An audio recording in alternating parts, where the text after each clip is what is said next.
നമ്മൾ അയ്യപ്പനെ കണ്ടില്ലേ, മൊത്തത്തിൽ തേച്ചൊട്ടിച്ച് വാരി വലിച്ച് ഇപ്പൊ മൊത്തത്തിൽ ചെമ്പാക്കി വെച്ചേക്കില്ലേ.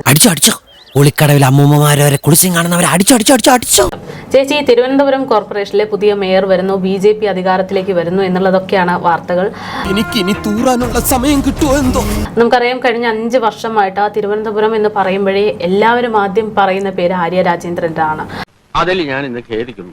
ആര്യ രാജേന്ദ്രൻ ഉണ്ടാക്കി വെച്ചിരിക്കുന്ന പ്രശ്നങ്ങൾ, അതുമായിട്ടുണ്ടായിട്ടുള്ള വിവാദങ്ങൾ, LDFന്റെ ഭാഷയിൽ പറയുമ്പോൾ അവർ പറയുന്ന ഒരുപാട് വികസന തന്ത്രങ്ങൾ, നീ മിണ്ടരുത്. അങ്ങനെയുള്ള ഓരോ കാര്യങ്ങളും ചർച്ച ചെയ്യപ്പെടുമ്പോഴാണ് ഈ BJP അപ്രതീക്ഷിതമായിട്ട് തിരുവനന്തപുരം പിടിച്ചടക്കുന്നത്. അതങ്ങനെ വരൂ, അതങ്ങനെ സംഭവിക്കൂ, ഈ ലോകത്തിനൊരു പോക്കേ. തിരുവനന്തപുരം കോർപ്പറേഷനോട് 200 കോടി രൂപ സർക്കാരിലേക്ക് അടയ്ക്കണം എന്ന് പറഞ്ഞിരിക്കുകയാണ്. BJPക്ക് ഒന്നും ചെയ്യാൻ പറ്റുകയുമില്ല.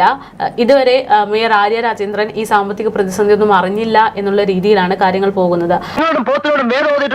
എനിക്ക് മനസ്സിലായി. തൂത്തുവാരി എടുക്കുക എന്ന് പറയുന്ന ഒരു സംഗതി, അതാണ് ഇനിയിപ്പോൾ CPM നടത്തിക്കൊണ്ടിരിക്കുന്നത്. 4 മാസവും കൂടെ ഉണ്ട് മാക്സിമം.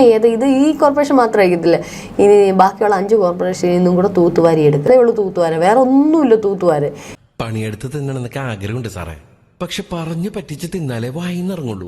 ശീലായിപ്പോയി.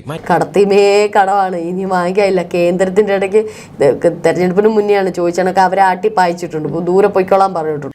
നീ ഒറ്റ ഒരുത്തം കാരണം മാനവ മര്യാദയ്ക്ക് ജീവിക്കുന്ന എനിക്ക് മനസമാധാനത്തോടെ വഴി നടക്കാൻ പറ്റാണ്ടായി. എന്തിനാണ് ആളുകളെ കൊണ്ട് ഇങ്ങനെ പറയിപ്പിക്കണേ? എന്നിട്ടും പറയുന്നത് കേരളം വികസനത്തിന്റെ പാതയിലെന്ന്. ആ തേണ്ടി RDPയുടെ തൊലി ഒരുക്കുകയാണ് ഉത്തമ. സഹിക്കല്ലാതെ എന്ത് ചെയ്യാം. അപ്പം ഈ പറയുന്ന പോലെ 10 വർഷം ഭരിച്ച പിണറായി സർക്കാർ ഇറങ്ങുമ്പം ഒന്നുമില്ല, ശേഷം ഒന്നും മിണ്ടാനൊക്കെയാണ്. എന്ത് ചെയ്യാനാടാ, ഞാൻ ഇങ്ങനൊരു ദുരന്തനായി പോയി.